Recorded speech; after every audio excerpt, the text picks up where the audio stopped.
Welcome back to the Inward Nine, a Fantasy Golf Metrics production. My name's Jeff Ulrich. Today we're talking the Northern Trust. The playoffs are here. First leg of the FedEx Cup playoffs.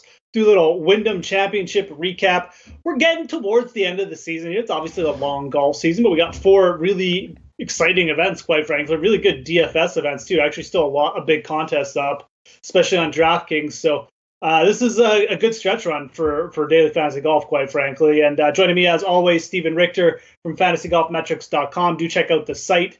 Once you're done listening to this pod, if you're not already a subscriber, tons of great tools, articles, betting stuff, basically everything. $5 weekly subscription, fantasygolfmetrics.com.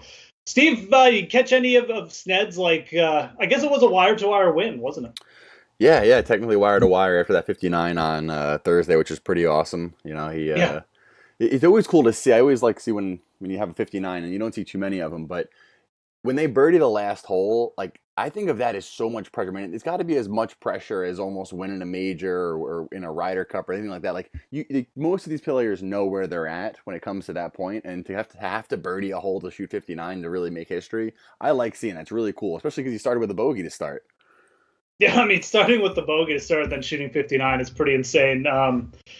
Snedeker is one of those players. I'm not shocked that he did it, just because he can get so hot with his putter, but then also, when he's hitting his irons that close and stuff. I mean, I thought he blew it because he missed a short birdie on 17, and then he just knocked in that 20-footer. But it is cool. I mean, it's always nicer when you have the player, or you have money on him. But at the same time, it was cool to watch. I mean, I wasn't really paying attention much Thursday morning, and then all of a sudden I'm like, oh, Snedeker is going to shoot 59. So then I watched, right? So definitely adds a little entertainment factor. Yeah, it's interesting. I mean, I guess it's not, you're not trying to win a golf tournament, so I get how the pressure's different, but at the same time, you're right. I mean, once you get to with 3 holes left and you just need one birdie or something like that, it turns into a pretty big challenge, I guess. No, it was really cool to see, and as for the overall week, I mean, I think it was a good week for the industry. I mean, I think a lot of the players that seemed to make sense played well. We had Snedeker in the first class. Most of our first class did well. Oda was a guy that, remember from the pod last week, I was like, who is this guy? But he's in the first class. We had a ton of him. He finished 11th, which is for that price and where he's been is a great value. So Kirk, that was the guy's best call. I mean, yeah, John by Oda. far. I mean, I don't think anyone else was going back to the John Oda well except the survival guide. So yeah. So I mean, I think he was 4% owned in the $5. So yeah, you got tremendous value on him. Kirk was up there as well, but he was the highest owned.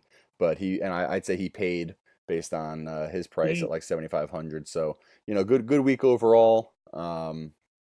Good to see Snedeker. I mean, I feel like you and I have been trying to pinpoint Snedeker over the last few months, and we were on him, we were off him, we were on him. I wouldn't say we were really on him this week. We had some of them for DFS, but I think we were expecting at some point, with the way he was spiking, this could happen, and it happened.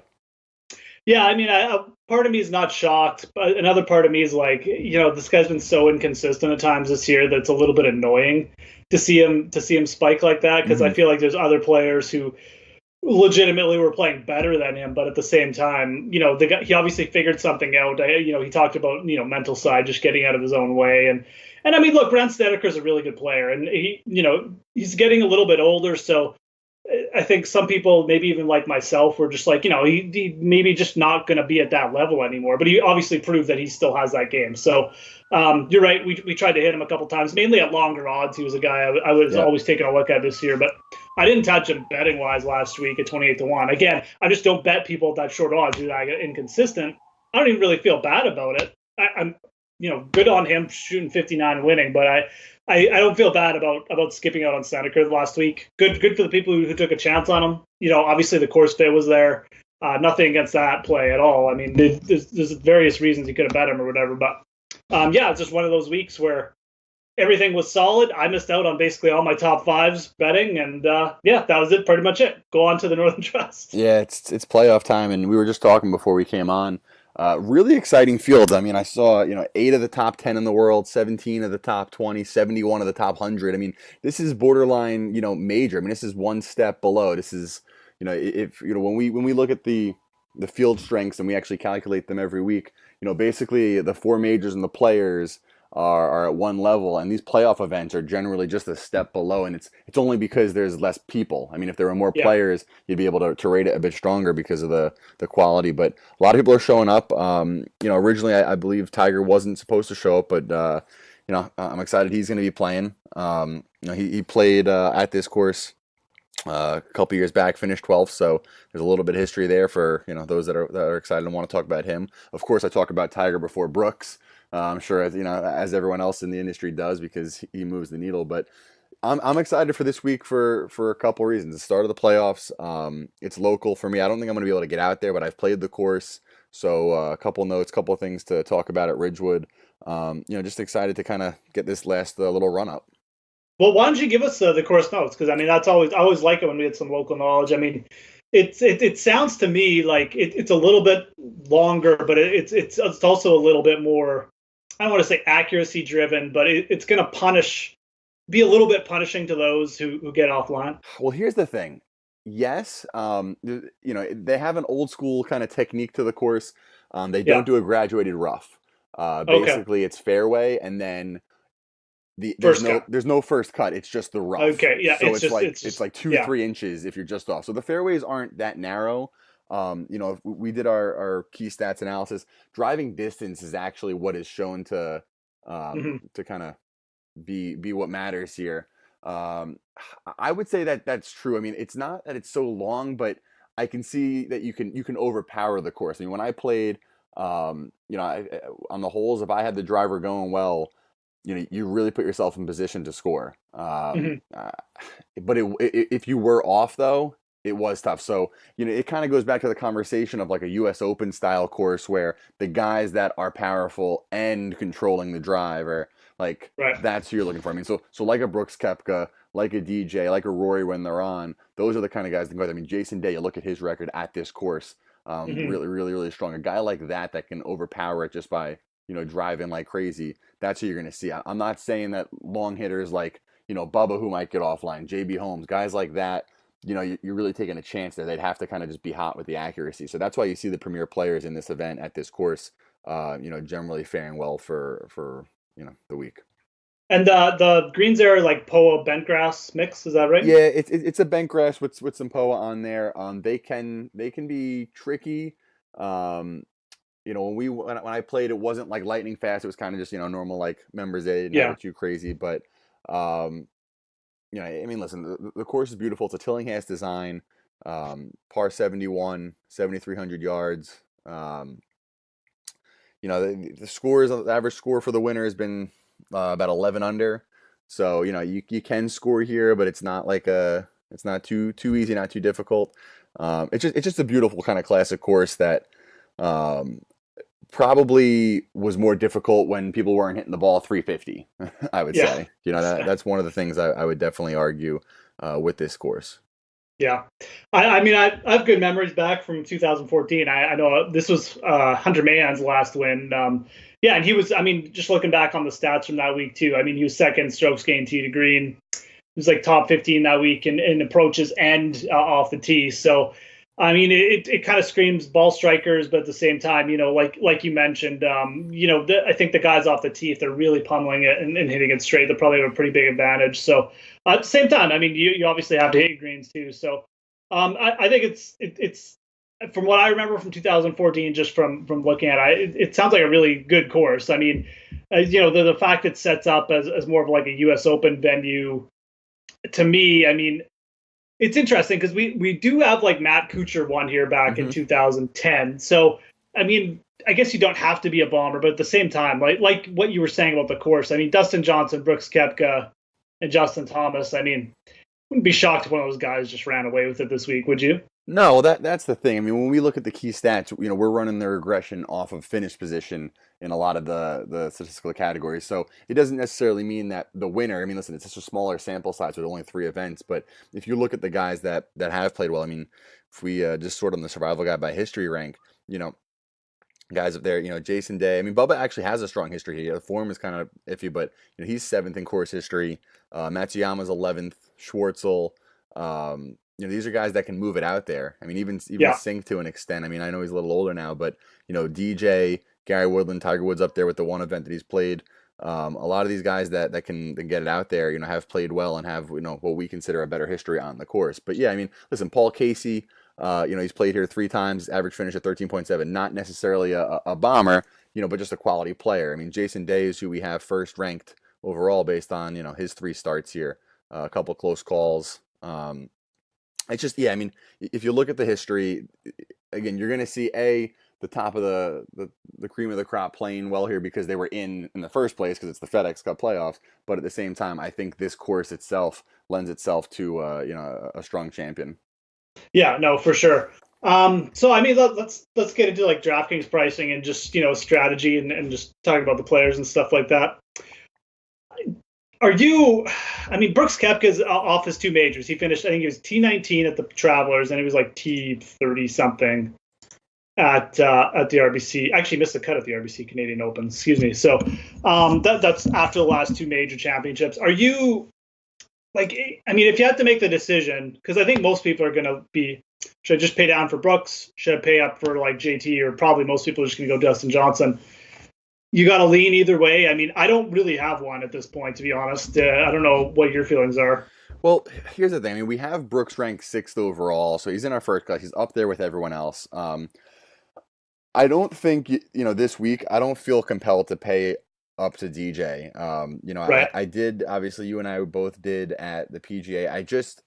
I don't feel like he's so dominant right now. I mean, listen, he'll probably play well. He'll probably get the return, but I think you're just as likely, like you're saying, to pay down. But I don't have a problem going with Day just because of what I said with the history here. I mean, he's played well basically all 3 times he's been here. He's obviously playing well this season, has a couple wins. So the question is, do you think Koepka is a better value in terms of, ownership, things like that? I mean, because they're both around the same price. Day is 10.7. Koepka's 10.5. I think that's really the question that I'm asking myself. I don't need DJ. I don't need Justin Thomas. Tiger at 10.1. It's hard to say. I don't really know how this is going to play for him this week. Obviously, I don't know if it's going to be a little bit of a letdown from how close he was at the PGA. But then Justin Rose, we have basically ranked 2nd overall at 9,900. It's going to be tough to take both of 2 guys in that range. I guess you probably could do like a Koepka Rose and then figure it out from there, but most likely you're going to be scratching at the bottom a little bit. Yeah. I want to take Justin Rose. I mean, this feels like a pure great course for Justin Rose. I mean, ball striking, everything. It feels like, it's not like an overly bombers course, but it demands good ball striking. To me, that just screams Justin Rose. Reminds me of maybe even a little bit of Marion, just like an older school course. So I like that. I wish he wasn't coming off the back spasms. It worries me a little bit, but at the same time, he'd be my main target. I like Tiger too this week. I'll be honest. I feel like that momentum from the PGA is going to carry. I think he really wants to win this year. I think these next 4 events, I would be shocked. I won't say I'd be shocked if he doesn't win, but I feel like he's really going to make a push to get a win in these next couple events. So I'm there with Tiger, to be honest. I think Tiger and Rose, I understand paying up for Koepka. I don't know about if I'm quite there with you on Jason Day, just because off the tee, it just worries me a little bit. But he does have the course history. But for me, I would probably just start at Koepka. But Rose and Woods are the guys I think I have the most interest in this week. Well, that's the thing. I mean, I definitely agree. I mean, there's nothing you can't argue. I mean, we're splitting hairs in terms of our rankings because they're all right next to each other, right? Yeah. But at the same time, Day, it's kind of the thing with Day is I agree with you in terms of the form, but I kind of just wonder to myself, maybe because he just likes the way this course looks. The 3 times he's come out here and played like he has, maybe that's all he needs, is just a little bit of an eye to come out and get. That's kind of how Jason Day is too. I mean, it's just like, his ball striking's, meh. And then it's like, oh yeah, this course like suits me. And he's kind of become that guy. He's almost like a mini Bubba in that way. Like he plays well at Torrey Pines. The players he's done well at now. It's just he's starting to develop like these ebbs and flows around these certain courses. So I actually kind of can see that argument. I still have a hard time taking over Koepka, but if he's gonna be like 8%, to Kepka's 18%, I could definitely see an argument for him there. So That's what I'm thinking. I mean, that yeah, being said, though, if you're gonna argue going Rose, I mean, you're saving $800 off him and $600 off Kepka. yeah, It allows you to go, maybe another guy in the nines and feel good about it. But there's not really anyone in the nines that I feel as good about it after them. I'm not going to be playing Spieth. I'm not playing Spieth until he really can show me that, he's going to contend and keep contending. Molinari. I guess there's not really much of a reason not to play Molinar. I know he's kind of cooled off a little bit the last couple weeks, but he's still playing well overall. And the same thing with Fleetwood. You get into that range. It's not that you can make a case for those guys, but at those prices, I think I'd rather really want to see those guys in the upper eights, low nines instead of the mid nines. yeah. No, I think you make good points there. I mean, they look a little overpriced. Like I think people are getting almost a little bit too hot on them, and it's driven up their prices. And they played okay, but at the same time, when you look and you can just pay a little bit more for like a Kepka or a Tiger or something like that, it does kind of scream that maybe just skipping over that range is the best. And also add to that fact, I mean, the eights are pretty chock full of players that we like or are high on or are just playing well. I mean, Patrick Cantlay is probably one of my favorite plays this week. Again, it kind of sets up Justin Rose, Patrick Cantlay.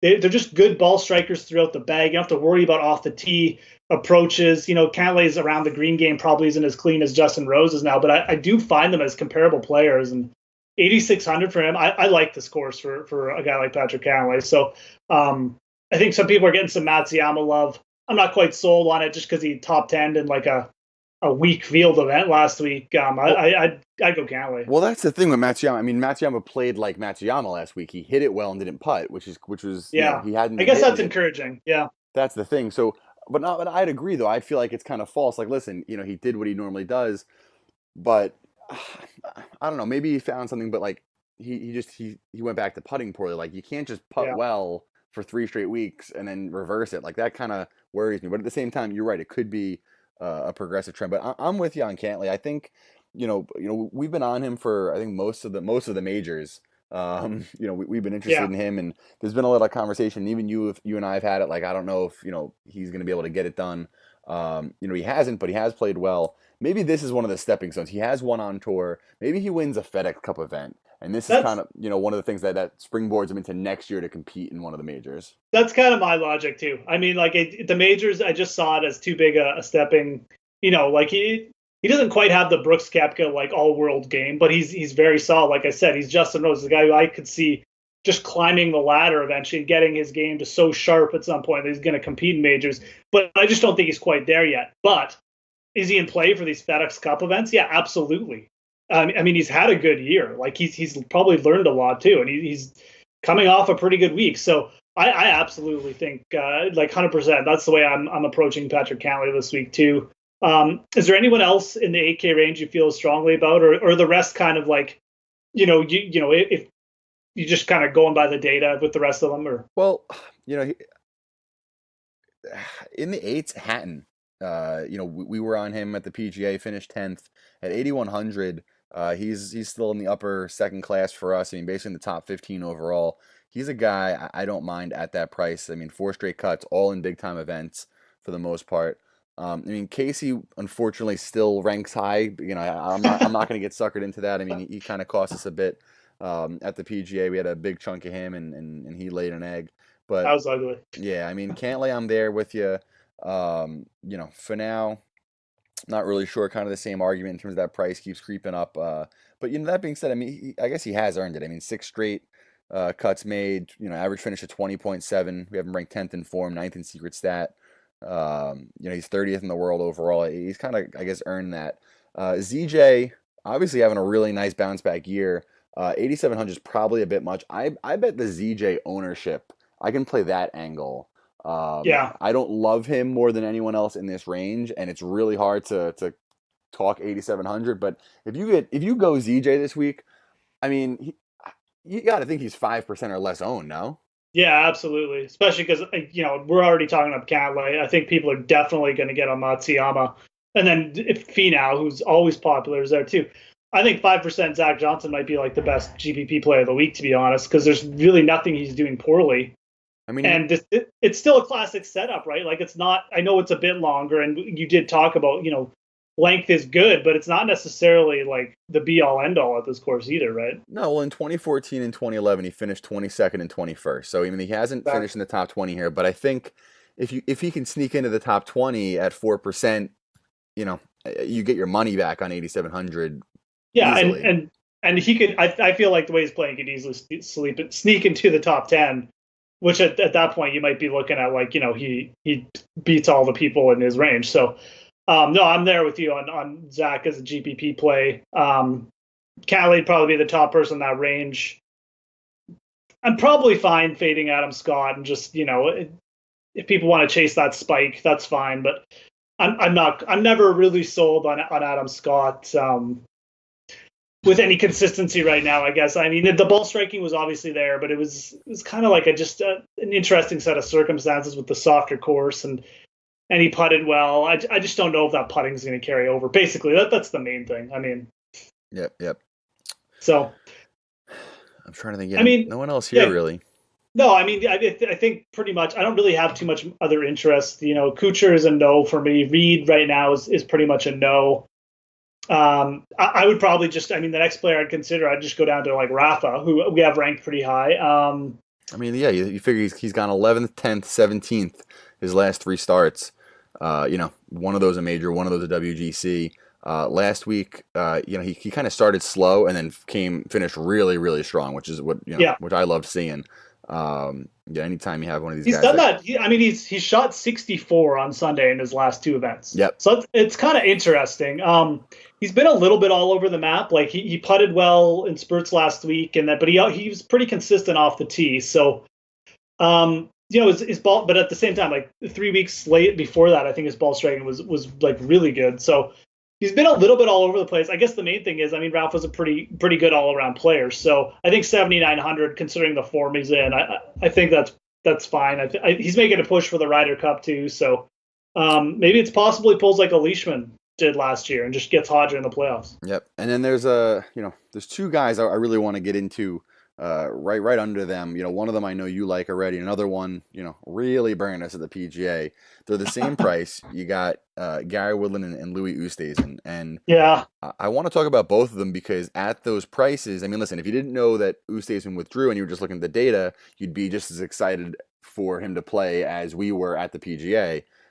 So there's that angle to kind of consider. And then there's Gary coming off 6th, 17th, and 22nd, his last three starts. What are your thoughts on both these guys? it sounds like you're trying to get me to bet Louis this week, man. Or play. It's annoying because I know, like, I mean, obviously, I've been tracking him most of the season, and I know his game has been coming around. Like, I know it's been really close to putting it all together. I'm talking about Oosthuizen right now. His approach game started to trend better towards Colonial, and it's kind of held form. He played pretty good, but then the injury issue crept up, the neck issue crept up at the Scottish Open. He withdrew, didn't play, but he played okay.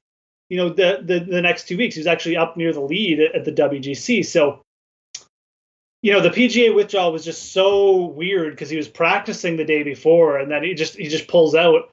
I don't know. This is one thing that really pisses me off about PGA. We don't have injury reporting. We don't know what's going on. I know. We don't know if this is another situation where he's going to come to the course and just pull out. So I think my advice on Oosthuizen, if you like him, just bet him. Because if he withdraws prior to the event, you'll just get your money back. That is true. I think that's probably it is true. It's like that after what he did last time out, you're gonna get him like for nothing percent owned. So absolutely, I think it's a conversation. I mean, listen, we had a huge chunk of them. Out of 150 entries, we had like 20%, which was just kind of crushes the PGA, and we still got some good money back. So I don't know that you want to go that big on them, but like I don't mind if you're playing a lot of entries going maybe 5 to 10% if you like him. That's true. Because you're still going to be overweight on him, and if it does, then it doesn't kill you. But at the same time, like you're probably right. I mean, bet him top 10, and you're probably getting a good value on him. And if it doesn't work out, if he does withdraw for whatever reason, you're probably in good shape. Yeah, I mean, I guess the other argument is, the injury's got to be affecting his game a little bit. Like if it's bad enough for him to pull out, so how much has he been practicing? But I agree. I mean, if you do like him and you have a little risk, then you're playing like 150 lineups. 10% is not that big a deal. It won't necessarily kill you, right? It'll just kill 10 of your lineups or 15. So, yeah, that's fine. If you're playing like 5, I'd probably, as much as I like the idea of like 2% owned, probably just skip him just because I just don't know where he's at. But And that's why I wanted to bring up Woodland too, because they're the same price, and we have Woodland ranked a bunch higher this week than Oosthuizen. Because listen, after a couple events of Oosthuizen not playing, I mean, he's not ranked as high. Some of those older events where he was playing well have fallen off. Whereas Woodland, obviously trending in the right direction. We have him 4th in secret stat, 12th in trend rank, 17th in history here. He had one start here. Let's see what he finished. He finished 13th in the one time he played here. So I mean, you're going back to Woodland this week? Yeah, I mean, I'd have no problem going back to Gary. He can be a little bit up and down, but it really should set up pretty well for him. He's been so good off the tee. He's kind of developed like, a little bit of like a Tiger Woods, stinger mentality. I think his game his course management's a little bit better.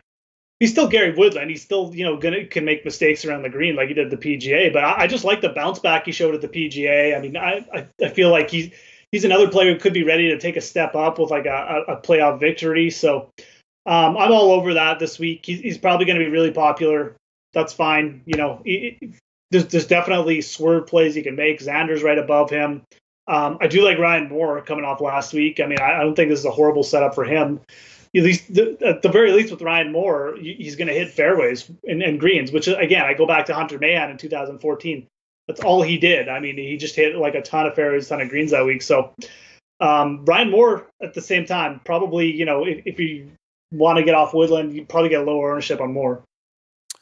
Yeah, and you look in that range, and another guy we have up there is Kevin Na, actually, which was a little surprising to me when you look at. You look at his. I mean, Na's played well. He's been playing well. We got him 21st in form, and then it comes to history. I mean, he's made the cut here. He's played in all 3 times they've played at this event, at this course. 5 straight cuts. Average finish of 33.2. So, yeah, I mean, overall, I mean, at 7,600, definitely one of the better value guys. I was surprised to see him up there, but I guess when you look at it from a top-down view, he has been playing fairly well overall. Yeah, and I mean, this is kind of what you get to in these events. I mean, again, it's just such a strong field. I mean, Bryson's down at 7,400, but, do you think people are going to go back to Bryson this week? I don't know. I mean, I'm not, just because I hate him so much after he missed a 4-footer to miss the cut at the PGA, but that's just me. I mean, personally, it's hard for me to say. I mean, I think Bryson, and this could just be me making stuff up, but I think he's going to be a guy that goes on runs. Like we talked about how Snedeker has kind of been inconsistent and, has been a lot of like randomly plays well, randomly doesn't. I think Bryson you're going to get stretches from him of playing well, and then you're going to get stretches of him not playing well. And I think that's part of being the mad scientist and having a lot going on in your head, is that when you have it going well, you're able to kind of feed off of it. And when you have it going poorly, for whatever reason, it doesn't help. You can't snap out of it. So maybe I'm just making this all up, but that's kind of my thought on Bryson. Yeah, it's been an interesting month and a half for him. I mean, obviously cut at the PGA, almost won the event in Germany, but had a massive blow up. Was having temper tantrums at the Open Championship, and then the week before that, he actually pulled out. So, with a shoulder issue. So I mean, I just don't know where he's at. I have no idea if he's healthy. We know mentally he's seems like he's a little burned out just because of some of his actions. I mean, that's pretty clear. But then you also have the Ryder Cup coming up, so he's got the motivation to go out there and get it together. So I don't know. I mean, I look at him as just as big as risk of Louis, to be honest, this week, because I just do not know what you're going to get. Yeah. And this is regardless of data. I'm not even looking at his data. I'm just saying I just do not know what you're going to get at all. So, yeah, I mean, I think he's super risky this week. Obviously, he's got big rewards at 7,400. It's way too cheap for a guy that good, but yeah, from where he's at right now, it's a little scary. So, Stewart Cink's playing well there at 7,500. I just throw that out there. I mean, he's been insane lately, actually, hasn't he? Yeah, I mean he's basically up there at the top of the second class for us. Him, Woodland, like I said, like those are guys in the mid sevens that are just that we actually Yeah, have up there. I mean Poulter even not quite as high, but he's up there to an extent. So a lot of guys in the mid seven range, and then there's a handful of guys in the low sevens, upper sixes that I feel comfortable playing this week. hmm We haven't discussed it before, so and there's a lot of guys. I mean, it's almost 20 guys from 7,000 to 7,300. So there's a lot of guys in that range to kind of choose from. I wouldn't be surprised if a lot of people go back to CT Pan this week. Obviously, a lot of people were on him. I mean, he was over 10% owned last week, and finished second. yeah. But I mean, I'm all right going back to the well with someone like Chris Kirk, who you thought he was going to play well last week, and he did. I don't mind that. This is a time of the year he's played well before. A couple of the guys in the low sevens that would like. I mean, Danny Lee. I know a guy you've kind of talked about, here and there. I don't know if this is a time that you're also going to jump on him, but what do you think? I mean, last time I jumped on Danny Lee, he shot 80. I think he shot 83, actually. He shot 83 in the first round of the Memorial. So, I you know, I I get it, but I'm personally not going to go there. He has been pretty consistent of late, but I do like the Kirk call for sure. I mean, you're right. There's a ton of players. I know you like Horschel. Oh yeah, wow, we skipped over Billy Horschel. I went below the fold because we have it hidden and had Kisner as the top 7,300. I didn't see that, but then Horschel's right. No, yeah. Let's talk about Billy Horschel because I'm just going back like using Stat Searcher on FantasyGolfMetrics.com. I mean, just as outside of the survival guide, but over the last 12 weeks, he's first in secret stat. He's first in approaches. And this is in this field. Like, I'm not talking about just like, I'm talking about like in this field. He's first secret stat, approaches, fifth strokes gained tee to green, and where's he off the tee? Oh, what am I doing? I don't know. He's up there. He's 13th off the tee. So my point is, his ball striking is like, it's insane right now. I mean, he's striking it well enough to win this week. So I think the only category he's not excelling in right now is the strokes gained around the green. Absolutely, yeah. And the putter obviously is what held him back last week. I think everyone knows that. He was like 70th in strokes gained putting, but we always talk about those things, something that can flip. And it's not like Horschel's a bad putter either. Like, I think he's still top 50 in strokes gained putting for the year. So no, I'm all over this. I was on DraftKings media this week, and I said this would be my favorite play as far as value goes. Obviously, I liked him last week at 10K. How could I possibly, not like him at 7,300 this week? I know the field is stronger, but I think again, I just go back to that Hunter Mahan year, and it was the same deal. It was just a guy who's hitting every fairway, every green, and it was so consistent with ball striking. It really reminds me of what Billy Horschel's doing right now. So, yeah, I'm definitely betting him at 100 to 1. Definitely like him as a DraftKings play. There's other players in this range that are similar. Russell Knox, Kyle Stanley, very similar. Like, they can get, if their ball striking's on. But as far as, what the stats are saying in recent form, like Billy Horschel has got to be the player. Yeah, it's so tough because there's, like you said, there's so many guys in this range, and it's going to be a place where you need to make a decision.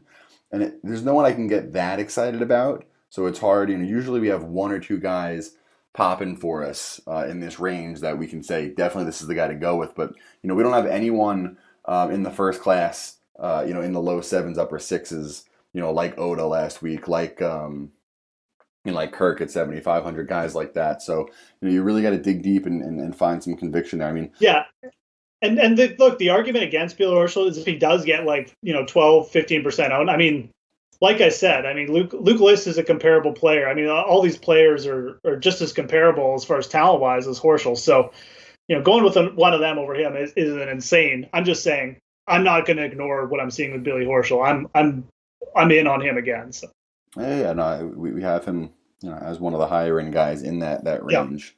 Yeah. It's definitely a class difference. We were talking before we came on that he was in the first class for the Wyndham field last week, but he's in the top of the third class when you have a field like this. So, Right. you know, you Yeah. got to temper your expectations. But again, that's why you get the better, the better price. What was he, 9,600 last week? Yeah, he was 9,600 So, you last know, week. I So mean, yeah. obviously, that pops out there. I mean, I got a couple of guys in the upper sixes. I just don't want to go through all these guys in the low sevens before we move on. I mean, even Keegan Bradley, um, you know, it's kind of just You know, it's like if it was last week, maybe I'm more interested, but it's hard for me to get excited. I'd rather talk about a couple of the guys in the sixes that give you a little more value because it doesn't sound like much, but this week I feel going from 7,300 down to 6,800, the gap some weeks is a bit bigger in ability. Yeah. Whereas this week, I feel just as confident as a guy at 6,800 as I do at 7,300. Yeah, I agree. I mean, going down this week, it just doesn't feel like you get a much of a drop off because the field's so good. But who are you looking at that range? I mean, we talk about Kirk, but Yeah, is Kirk, there? I mentioned. I know you had a little love for Reeve. Dahmen, I don't know. Like the numbers, listen, it's an unbiased kind of formula that spits everything out. So Dahmen's up there for us in this price range. Charlie Hoffman, I'd say those are the three guys at 6,800 that we have the highest Right. ranked. So, Yeah. I mean, Laird, Cook, and Reeve are the other guys at 68 that kind of middle of the road. But you said that you bet Reeve at 200 to 1. So tell me why. Basically just recent form. Players who have it was just basically me just looking at a few trends. Players who usually come off good PGA championships have usually come into the first playoff event with some momentum. Reeve was T12 with PGA. I also feel like, again, we talked about the course setup a little bit. There's no first cut, like intermediate rough really at this course. And they usually do traditionally set up the rough pretty thick here. Mm-hmm. Reeve's he's so accurate off the tee. So even if he's not bombing it out there, I feel like he's probably going to gain a little bit of an advantage over the field off the tee, just in that regard. So that's about it. Nothing really special. It was just kind of like, oh, he's 200 to 1. That's like pretty big price for a guy coming off the T12 at a major. So yeah, I like it. Yeah, I mean, it was kind of like I just woke up and I'm like, I need to gamble a little bit. So, if you go deeper than that, again, nothing too exciting. I don't know that I need to. I think I can probably get away with, one guy in the low sevens, one guy in the upper sixes, and then I'll be comfortable getting, those two guys in the eights, and then the guy in the say upper nines, lower tens. That's how I'm probably gonna round out most of my my lineups. But if you're gonna go with DJ, you're going to go with JT, you might need to have some conversations in the 67, 6,600 range. Again, we don't have anyone really popping. I mean, Putnam at 66 we have up there. Answer is our best guy in terms of rank at 6,700. Lahiri and McGirt, 65 if you have to go that deep. But, after that, I mean, is there anyone in the mid-low sixes that you can go after? I mean, Werenski, at 6,200, listen, he's not that sexy a play. We had him last week. He kind of just finished middle of the road. I think he gave us our value back. But at 6,200, if he can just make the cut, that could be some value there. Absolutely. And I mean, look, the field this week is only 125 players. So there's only 50, something like 55 players missing the cut or somewhere around there, right? Because, it's going to be between like 55 and like 40 or something like that to miss the cut. So yeah. I really do feel like this is a week where you can cherry pick a couple of these guys at 6K or near 6K, like in the 62 to 6,400 range, and make some pretty good lineups. Werenski would definitely be a player. I mean, he's been a little bit skittish, like a little bit like Brandt Snedeker, where he's popping and then he's not popping. But his tee to green game has been really good at times, so I don't really have a reason not to go on him. I mean, JT Poston has been good for stretches too. So, I mean, I feel like he'd be an okay target. I like Werenski a little bit more. Vaughn Taylor, he's been okay at times too. But yeah, Werenski is probably the player I'd target down there. Just going up a little bit. Brandon Harkins has played good. I mean, Keith Mitchell is only 6,300. What did he do last week? Yeah, I mean, he's still making cuts. I just look at Keith Mitchell as having a very similar game to a guy like Keegan Bradley. And if he's on, I just don't know. I think he's a really good DraftKings play, especially at that price, because he can make a lot of birdies too. Oh, that's true. Yeah, I'm just trying to look at some recent finishes. Actually, what about Nick Watney? What's Nick Watney been up to? I mean, he missed the cut last week. PGA 71st. I think that means he made the cut. Yeah, But kind of didn't really finish there. Of the guys in that range, coming off last week, Nick Taylor came out and finished eighth, right. top 10. I don't know if he can continue that into this kind of event, but Bryce Garnett, Tom Hoagie, they finished 20th. If you're just looking at like a super recent trend scenario, obviously the same conversation you had about Ches Reavie. I mean, Ryan Armour finished eighth last week. So just guys that maybe had a nice finish last week that you're trying to pick up on continuing. Those are the guys. I mean, most of the other guys have, either didn't finish well or missed the cut last week. So, that's just kind of the argument, maybe the short term for a couple of them. Yeah, no, I mean, I actually think, and again, we're talking about the playoffs. It's people know it's a short season; they have to keep playing well. I kind of like the Nick Taylor play for that reason. I just go back to Martin Flores the year before. He kind of rode that momentum into a couple playoff, appearances. I could see Nick Taylor doing the exact same thing. It's a big confidence boost when you can go into a tournament, shoot 63 on the final day to keep your playoff card, to keep your tour card, your full status, and then get into the playoffs. Like, how much confidence must Nick Taylor have today? It's true that he stepped up. Like, he basically saved his freaking next year. I mean, he doesn't have to worry about where he has to play next year, and he gets like a free roll basically the next 2 or 3 weeks of he just gets this money just to show up in this event. But actually, I think he has to make the cut this week. But you get my point. Yep. I mean, it's just he's free rolling. So I definitely am on Nick Taylor just for that reason alone. He's a pretty solid player at times too, but it really just comes down to, dude has to be the most confident player in this field, essentially, just because he's what he did last week. So, yeah, I like that. Could you make the same argument for Harris English? Yeah, absolutely. I think so. I think Harris is a little bit different situation because, he's probably got the couple wins to fall back on and stuff like that. But, I mean, he had a pretty good week. I mean, he saved par at the last hole. English is interesting because he's dry. It's just his driver. Like, he just cannot hit the ball in the fairway enough. So it gets me a little bit skittish, especially on like a course like this. But he's a solid player too. So I would definitely apply that argument to him this week. Yep. So, anyways, anyone we skip over, or we hit enough of these scrubs? They're not even really scrubs this week, but enough of the players at the 65 and under? Well, yeah, like I said, it's just kind of like a level of confidence. Obviously, a lot of these guys down there have had a good year, or at least have played well in certain parts of the year to get to this point. So, it's an extension of a WGC. I mean, they basically have to earn their way in. You don't just get in because you have priority status from whatever other reason. You earned it because you have the FedEx Cup points. So, you can probably make some sort of argument for most of these players, even at the bottom. But I'm just trying to check back at the top of the price range and to see if there's anything worth discussing. I mean, I don't think is there an argument to be made for Thomas at 11-2? I actually don't really think so, to be honest. I just feel like just pay down for Brooks or again, just go down to Rose and Tiger. Like, I get Thomas might get ignored because people think like that, but I'm not really on him this week, to be honest. I also don't really love the scores for him, to be honest. That's the other thing. So, yeah. But and then let's see, we didn't mention him. We should probably mention a guy. Technically, we still have him ranked first in form because of the overall 12 weeks. But Tommy Fleetwood, I think maybe a little disappointing having the 35th place finish at the PGA, but at 9,400, I mean, maybe he is one of the guys in that low to mid nines that I still feel comfortable with that price. I think for sure people will go back to him at least one more time because he didn't destroy people at the PGA. Like, he just didn't play that good. But I think people go back to him. I can see the argument. Like I said before, I'd be more comfortable going down this week. But I mean, look, he's a supreme ball striker. If he goes out and gets hot, it could definitely be. He's definitely due for like one more win. So it wouldn't shock me or anything like that. But I like the value at the 8K range better. Yeah, no, I think we both agree. I wouldn't be surprised if one of these guys in the mid to upper eights comes away and wins the first leg.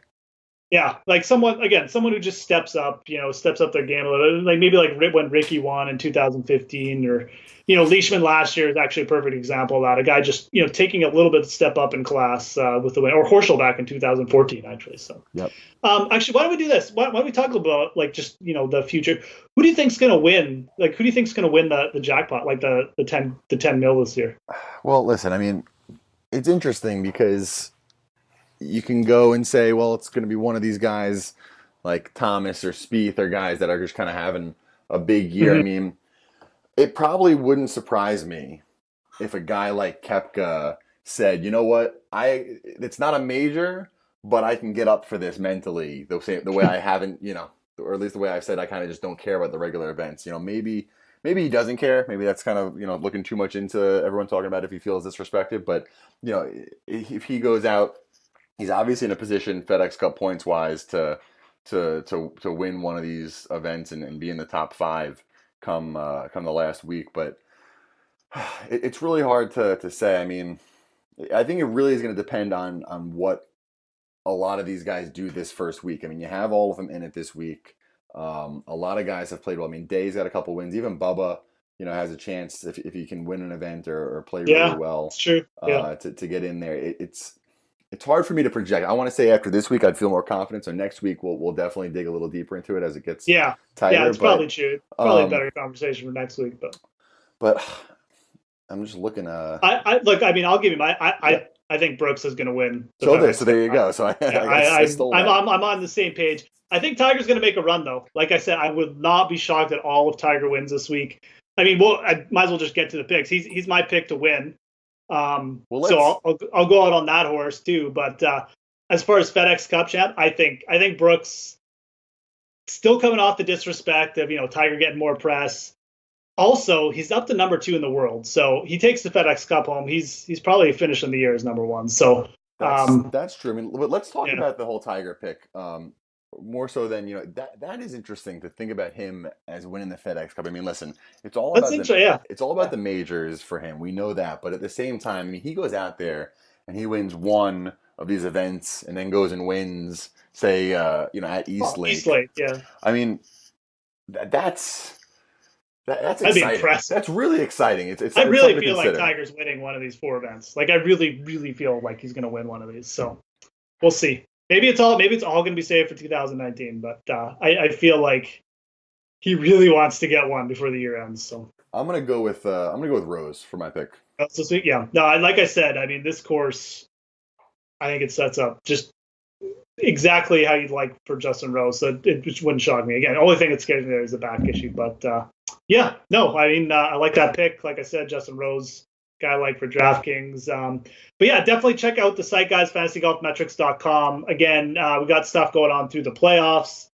Obviously, a little break with Ryder Cup, but then the fall season starts off. So, I mean, it's never a bad time to really become a subscriber. You can do weekly, you can do monthly there, or yearly as well. But well, speaking of yearly, I'll cut you off there. I'm talking with the guys. We might adjust as a little playoff special. I haven't really told anyone on this. We might do something now where to get people excited about the rest of the playoffs in the fall, where if you join up now and you'll get it through the end of next year. So it's almost like a 15-month type annual membership. So I just gotta get the developers to code that in there, and we might do that for the playoffs as a kind of like promotion. So I'll dropping bombs here at the end of the podcast on me. I figured you mentioned about joining, so I wasn't gonna mention it until this week. Absolutely. So no, check that out. So there might be a promotion if you're thinking about the yearly. If you join whenever we get this up, it'll probably be before the start of the playoffs. At the very least, like next week, you'll get the playoffs, you'll get the fall series, you'll get essentially like 15 months, like Steve said. So keep a lookout for that at FG Metrics, fantasygolfmetrics.com. We'll obviously make an announcement once Steve gets that together. But yeah, very cool thing there. That'd be great value to already site that is insane value. Anyways, so but you can check us out on Twitter. Steve is at FG Metrics. I'm at the Fantasy Grind on Twitter. Have a great start to the playoffs, guys, and we'll talk to you next week. Take it easy.